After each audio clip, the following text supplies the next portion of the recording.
چې په دې انسانانو کې الله کله د انسان یو حال کړي او کله بیا بل حال. که په یو حال کې وي نو هم امتحان او که په بل حال کې وي نو هم امتحان. که غریبي خوار وي اوږد وي نو هم دغه انسان په امتحان کې چې کوم مور او مالدار وي نو هغه باندې دا امتحان وي چې ته د دې غریب متعلق څه خیال ساتې او که بیا وله مال و دولت ورکړي نو بیا دی په امتحان کې چې ته خوار او غریب وي او ما دله مال و دولت درکړ او زه ګورم چې ته د بل څه خیال ساتې. نو عرض دا و چې دا دنیا ټول او دارالامتحان د هر چا پکې په خپل خپل رنګ کې امتحان د خدای نظام دی. بادشاہ راوالی گدائی کی گدا راوالی بادشاہی. قرآن کریم کی آیات تے یسألہ من فی السماوات والارض کل یوم هو فی شان کل فی شان. هر ورځ د الله په یو نری شان کې. تفسیر مدارک د دې آیات په ضمن کې یو واقعه لیکلې ده چې یو بادشاہ د قرآن تلاوت وکړ. ټوله شپه به لګیا و د قرآن کریم تلاوت به یې کړ. نو چې دې ته ورسېدو چې کل یوم هو فی شان هره ورځ د الله په یو نوي شان. نو حیران شو چې هره ورځ د الله نوی شان تاسو شي. ډېر سوچ او فکر یې وکړو خو هېڅ کشف ورته ونه شو. سبا دربار ته راغی، وزیران ناست دي، دربار لګېدلی دی. خپل وزیر اعظم ته یې وویل چې نور کارونه به رستو کوو، زه د قرآن یو مسله کې مخته یم، اول به دا حل کوئ. ټول دربار حکم ته منتظر شه چې حضرت وایي کل یوم هو فی شان. اوس دا پته عزیزانو تاسو ته نه لګي چې یو مسله کې یو سړی ونښلي او د هغه مسلې حل کولو دپاره بیا د هغه په زړه څومره پور دا علما حضرات دي یا دا طالبان دي چې کوم ځای کې ونښلي نو تا زور بیا د دې زړه نه تپوس وکړه چې د دې ځای حل کولو دپاره د دوی په رسه تېرېږي. ستاسو څه خبرې؟ تاسو که مسلې تپوس کوئ هم راشي، یو سړی په لاره روان وي ویې دروئ تېره ملا صاحب ته ودرېږه لکه یوه خبره ده پلاني د پلاني تی راودلی دی او پلاني د پلاني تی په خبره ده هم ګلټه کې نه پوهېږي لکه خوله کې چې الو نیولي. خیال دې راغی؟ اوس هغه ورځ یو راغی ژبه یې هم څه پوچایي ژبه وه که څه وه او زما لور کاکا په پچو مچو په خیراستی که زه پوهېږم او هلته دې مدرسې ته لاړ شه، هلته ډېر لوی لوی علما ناست دي او حتی دا پچو مچو والا ملیان په پکې څه خو پې نه وایي ویل نه ته پچې ودرېږه ته پچې ما پچې پوهېږم نه نو وجې دی پې. عزیزانو دا زور هغه چا ته پته لګي چې د چا په زړه کې د دې شي وزن وي، قدر وي. زه تاسو ته ایماني وایم د طالب پیری زمانه کې د شپې سبق به کتو یو ځای کې به ونښلو، ټوله شپه مو ویښه تېره شوه. د تره که خوب به راتلو چې څو پورې به هغه ځای حل شوی. هغه ورځې یو اشتباه ما ته پیدا شوه چې خضر علیه السلام ته خضر ولې وایي؟ اوس ته ته خضر علیه السلام ولې او دی پیغمبر دی او که نه دی؟ یا تر اوسه پورې ژوندی دی او که نه دی؟ دا یو سودا راته هغه ما په ارام شو چې دا سودا م وویست چې د ده اصلي نامه څه ده او ده ته خضر ولې وایي. اوس دا زور زما راته پته وه چې زه ولې دې نکته کې بند یم او پرېږدم یې نه چې تر څو مې حل کړي. یا یو مجلس کې لوی لوی بزرګان په دې ټکي کې سره نښتي چې ابوبکر ته ابوبکر ولې وایي؟ د ده د زوی خو چېرته ابوبکر نامه نه وه نو ده ته ابوبکر ولې وایي؟ نو عزیزانو عرض مې دا و چې د دین خبره د دې وزن او زور هغه چا ته پته لګي چې کوم ځای کې ونښلي چې د چا په زړه کې د دین قدر وي، د دین وقت وي پکې. تاسو خیال نه اوس مونږ که راغله زمونږ یو ترور دا مېلمانه راغلې وه نا زما لور ته تپوس وکړو چې ادې درود شریف وای. نو هغې وایي چې بچیه په درود شریف خو زه خدا کا پوهېږم او وړاندې به د ادیمو غرونو کې دا بوټي ډېر کي. هغې دا خیال وکړو چې دا چور سور بوټی خفه نه شي تاسو مونږ هغه کړي ډنګ دی ځای به ګیرې ګیرې هم پرېږدئ مونځونه هم ډېر کوئ خو تا تر ته مړه کې نشته. اوس تاسو په ایمان وایئ چې دا درد چېرې مونږ ته زړه کې تصور هم راغلی دی چې دا زمونږ چې کوم کتاب دی چې مونږ ورته قرآن وایو. دې کتاب ته دا قرآن ولې وایي؟ قرآن ورته ولې وایي؟ یا دا موړه کې راغلی دي چې پیغمبر ته پیغمبر ولې وایي؟ رسول ته رسول ولې وایي؟ نبي ته نبي ولې وایي؟ موړه کې ته دي او منځونه هم کوئ او چې څومره ډېر منځونه کوي عمره هغه د دې خبرو نه ډېر درېږي. ځان پوهول نه غواړي. په یو شي پوهېږي چې ملا ته په اور کې پروت وي په جومات دا ډېر مزګزار نه دا شیخان میخان دغونه ملا ته دا داسې ودرېدی او دا داسې ودرېدی خپې دې تسې کړي او تېره پلانې دې تسې وه پلانې دا دې کلکلونه نیسو دا دې کړکۍ باندې بار غورځوه. واورئ د دنیا شکایتونه زما غوږ ته راځي چې د جومات ملا او طالب نن د مزګزارو نه په اور کې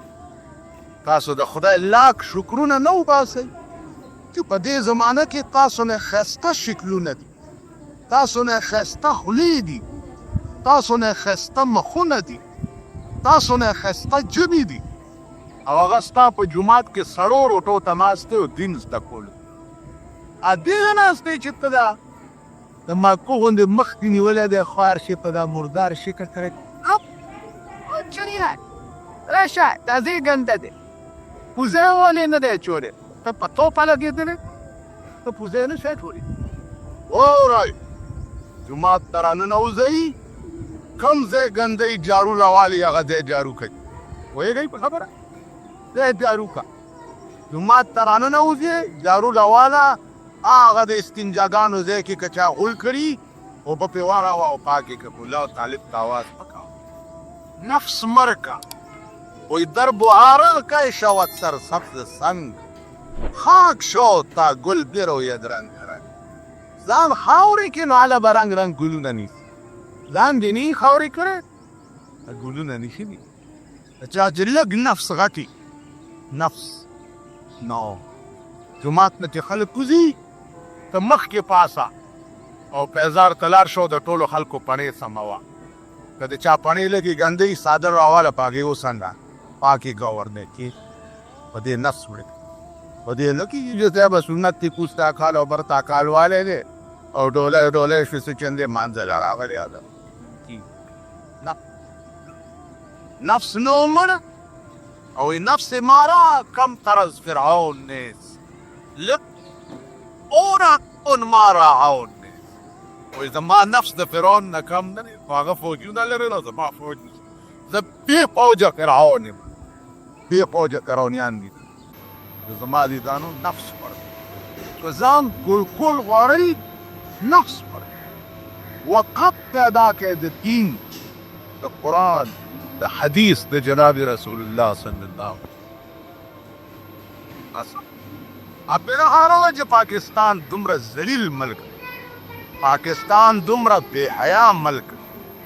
چې نن پکې قرآن او حدیث څومره بې آبه دي دومره بل شي. وی ما یلدا خاتون توی حریا تره پیش اقوام جهاں میں چاہتا نن قرآن او حدیث بے صادره او پربند په پاکستان کې پرد مانا خلق تپوس کی ضیاءالک اسلام راوستده ضیاءالک تا ګوره اسلام تا ګوره و یا بای می لیوانی شو په ترجمې باندې ګڼو وایي دا تا ګوره اسلام ته د دې شکل نه د اسلام ته توقع کېدی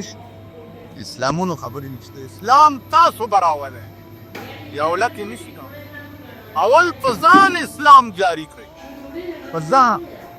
داسې قوم دی یا داسې ملک دی جمرود روډ باندې کچه ګړی کې چرته سړی چې امر کوي یو پراپیګنډا شوې ده چې دا غفري تصویر په جنډه کې ښکاري، څوک وایي په دیوال ښکاري، څوک وایي په څه ښکاري. بله ورځ راسې ما پسې خلک پې راځي وایي دي پرون یو راغی ویل معمولي دوه تصویر څنګه ویل چې داسې ورته متوجه شوم پت جومي که تاسو لرګونه دنیا نه تصویر دا خلک دلته عقل ګلاب بابا پیدا شوی په سپیرسن حکومت ورته جی ټي اس بسونه وچلول هلته کوم اوبو کې چې خپیرې کوه او باب زمزم داسې خلک دلته بالا ماه کې یو دوه هلکان چې مړه کړي کمان هغه ویل جوړه شهیدان راوتي دي او هر مراد کې حاصلي صاحب په دې لار به څوک سړی نه شو تېرېدی سرګونه ښځې په دې سړک کول هله ویل جوړه شهیدان دا هغه د پلیتې بچي دي چې د دوی اسکانه کې ګډو د سړي زامن دی یو شی ستا دماغ کې وي نو په هغې به ستا ایمان هلکه د مرګ نه وروستو تصویر یې په دیوال څنګه ښکاري یو ښځه مونږ کره راله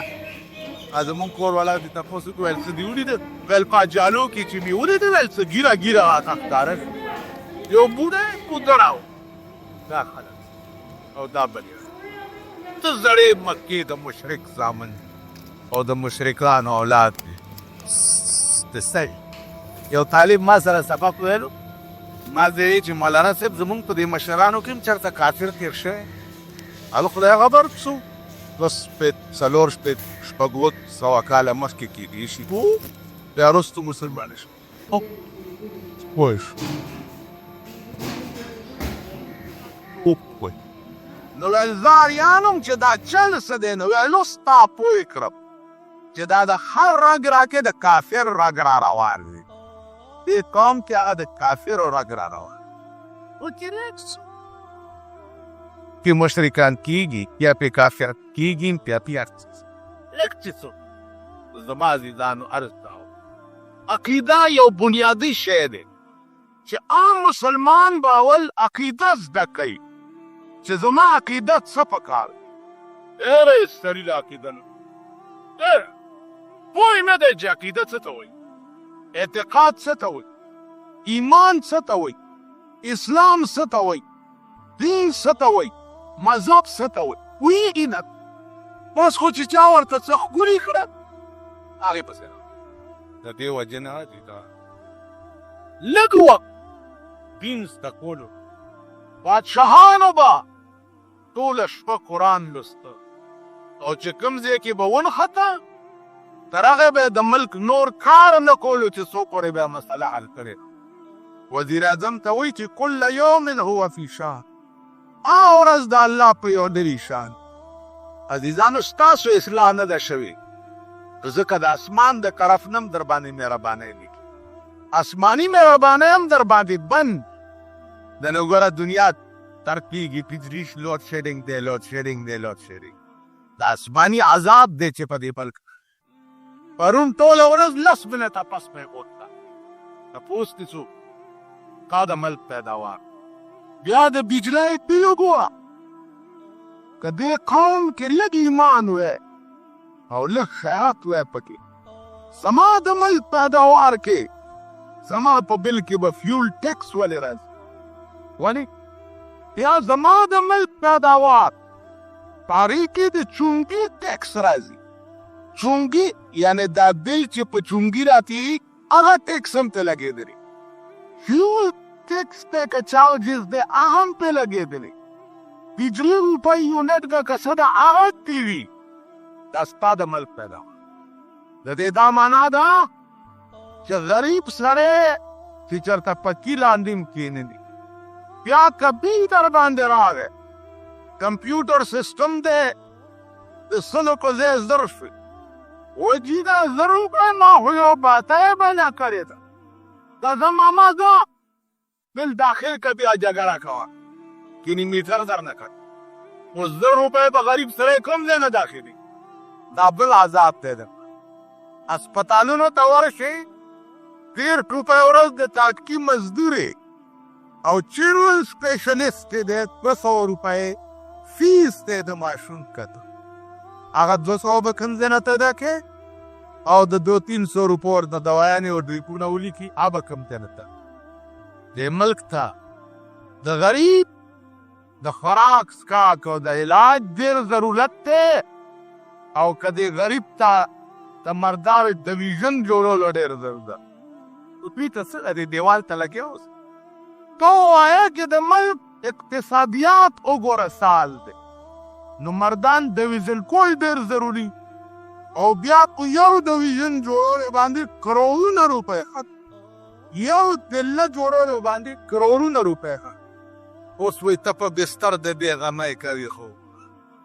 معتبران خو به خوشحال شي چې زمونږ علاقه ډویژن شو غټای ته هم به سره نیکې کو به خوشحالي شي چې زمونږ علاقه ډویژن شو ذلت به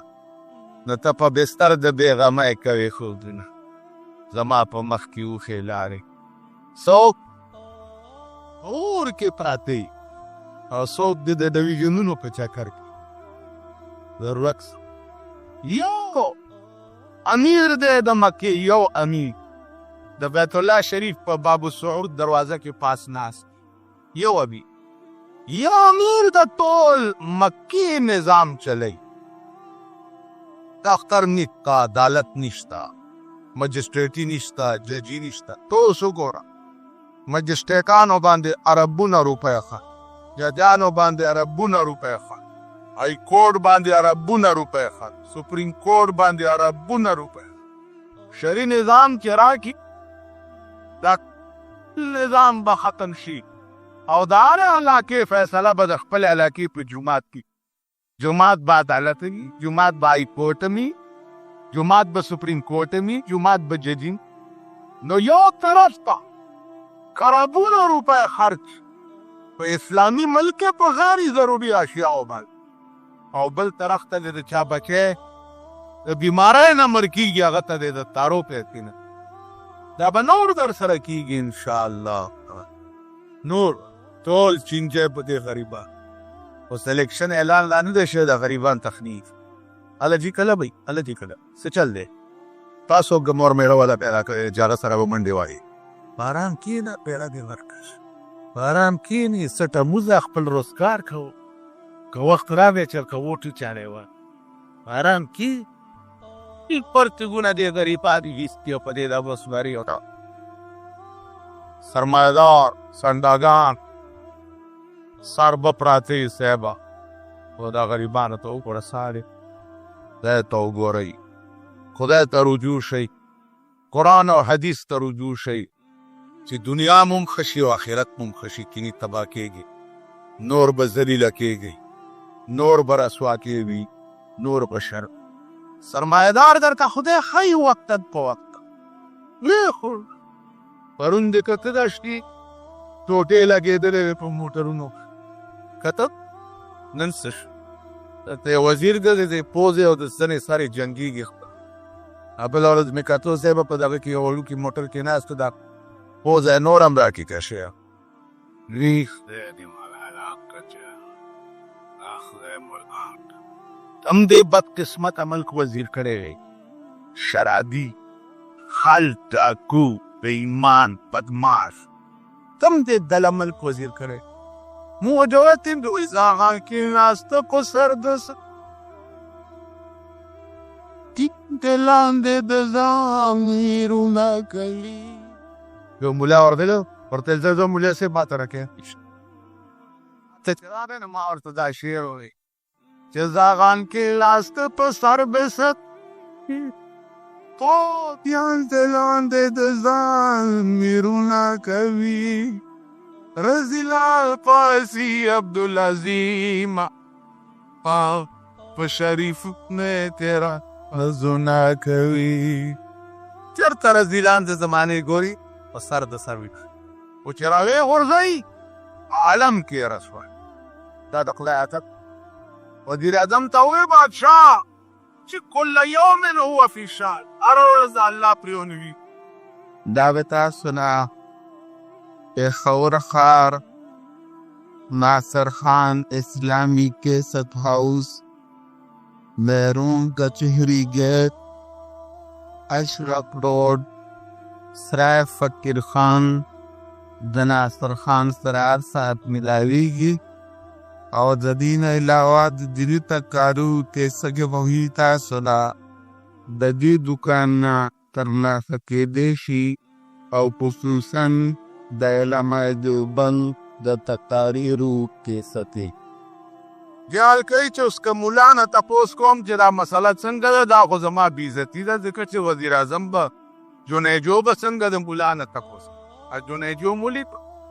ما به ویل چې دا د شاه ولي قطار بانس دی که دا خدای غر کړه هغه به لا څه شیرواني اچولې وه او کوکیر پکې او ضیاءالحق چې دی لږ مکری غوندې دی اوښي موښي تویوي نو خدای لږ راټینګ کړی دی او جاری بیت الله شریف پورې ځان ومږي راومږي که نه مکری دی د ده انجام عشر او تماشه به م کوی چې ده سره به پیل ځکه چې ده د اسلام نوم شرمولی دی په عالم ده سره به څه کېږي خدای دې امان کړي. وزیر اعظم نه تپوس کوي خپل غلام چې صاحب ولې خفه یې ویل بادشاه رانه یو مسلې تپوس کړی زه خو بیا پوهېږم وی څه مسله نو ویل ته پې څه پوهېږي وی جي زه پوهېږم دا قرآن الله د غریب په میراث کې رسولی. قرآن همیشه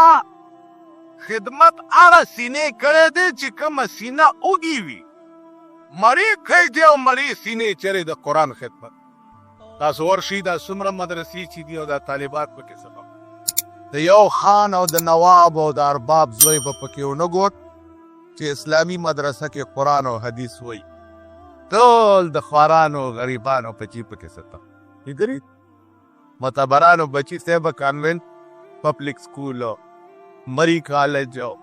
د تګلی کالج او پلانې کالج او پلانې کالج معتبران اوس مونږ د خدای په سیلاب یوړی کی چې چا زامنو لا نه تګلی او مری کالجونو کې سبق ویلی دی او دغه مردار شي نو مونږ د آیات کرسي باندې لوټې د بو د خان زه طلاق سپې پوتې ورچو چې هله چې خدای زر یې وپرخه پرې په خدای ابخي اوس مونږ خو ځان لوګي چې امام له جوړه ورکړم بړې شو چې د جنت توتي دی بعضې پکې امامان دروغ هم وایي زه یې راشي وایي بچیا پلار کړې بېګا خوب کې لاسې په شین تخت ناست او دا ملیکې ورته ګي ملیکې ورته ګیر چا تیر کې ستا خدای قرآن کې په شین تخت ناست و که د اور په تخت ناست مونږ داسې کړو دی مکې لږ زمونږ دلته یو استاد هغه به دلې چې جنازه پېښه شوه چې لږ داسې غوړ مړی به دې علاقه کې شو که نه داسې ګیر چاپېر به ترې کېدو کله به یې تبارک الذي شروع کړه کله به یې څه او چېرته خرواله خوار سپېره په مړو اعوذ بالله من الشیطان الرجیم ولا دعا وکړئ ډېره ګرمي ده دې خلکو ته تکلیف امین الله اکبر الله زه او چې سرب مړی به و اور به ورېدوم ویل بیا صبر وکئ سپېږمې والا دمو کله مونږ سره به څه کېږي مونږ سره خبره زمونږ ده ته خو مې روان کړی جنت ته چې زه به کوم طرف ته ځم زه به کوم خوا ځم او قافلې چې د یمین شمال بلیږي قافلې چې د یمین شمال بلیږي ای حافظه ته به ملده کم کا ولارې بی ښي طرف ته د جنتیانو او ګس طرف ته د دوزخیان خدای چې مونږ به په کوم لار ښي طرف به ځو که په کوم مونږ به کوم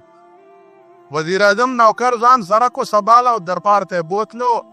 وی زما دا نوکر بچي د کل یوم هو فی شان جواب در بادشاه ورته داسې ګوس پاس وکتې ویل لکه کل یوم هو فی شان هره ورځ د الله نه شان کی ته دې څه معنا هغه ورته صاحب وکړ تولج الليل في النهار وتولج النهار في الليل تخرج الحي من الميت وتخرج الميت من الحي وترزق من تشاء بغير حساب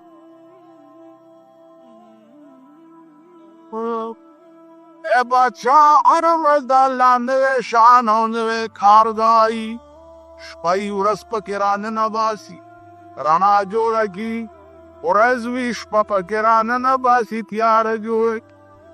رزق ورکوي هغه چاته چې رضا یې وشي بې حسابه